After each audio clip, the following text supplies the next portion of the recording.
Hello everyone, welcome to another tutorial. In this tutorial I am going to show you the very basic operation sum and sumif. So this is your company worksheet where these are your workers' name, their starting date, the department they are working, monthly salary, yearly salary. So I would like to get the summation of the monthly salary.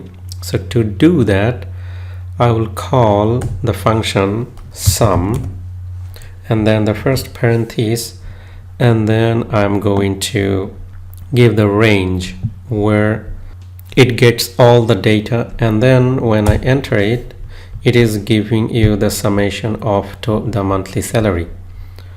And if I would like to get the summation of yearly salary, is the same.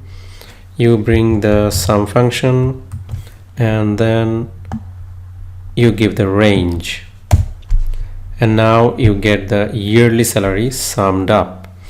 But let's say now you have another number here, another worker joined, let's say Adam joined, and Adam has a monthly salary of 2,900, but still our summed up monthly salary remains same. It didn't add this up. So how you can add that up into your equation? You just keep this open. So how you keep this open?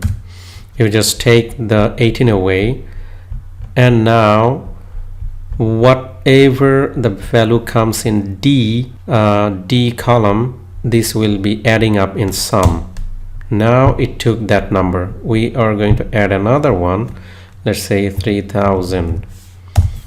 And you can see that that adds up to here, and also it's true for here as well. You take this 18 away and just apply this formula here as well, and now this is adding up. So this was the sum for the numbers. Now let's say we would like to sum the monthly salary of finance department only.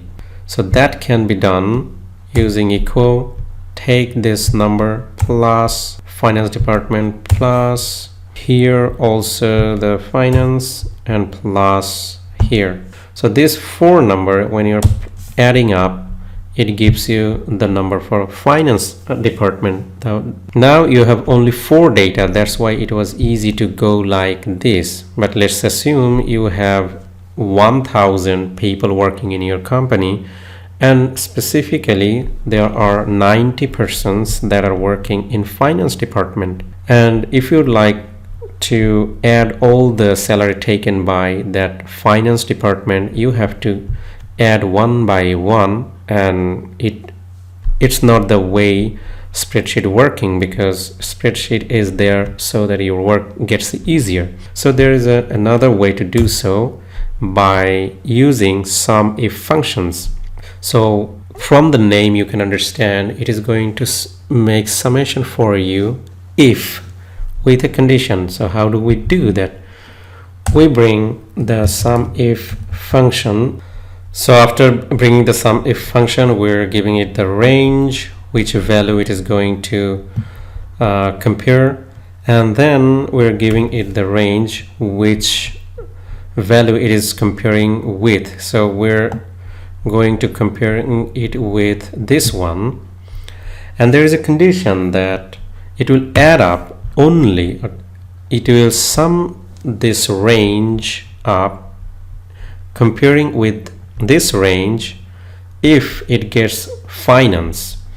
So to do so, we bring the quotation, and then now we are giving it finance. Okay, and now we finish it by the, and immediately we get the summation for finance. So now let's say we would like to get the summation for IT and any other department. So usually you can do is just go here, copy this one, and then come here, make equal sign, paste the formula, and instead of finance you go here and write IT. You get the summation for IT. And again, if you'd like to know for HR, you paste it and then you write here HR, and now you get the number for HR. So this is the way you can use sumif function to get the summation of specific targeted people. Thank you very much for watching.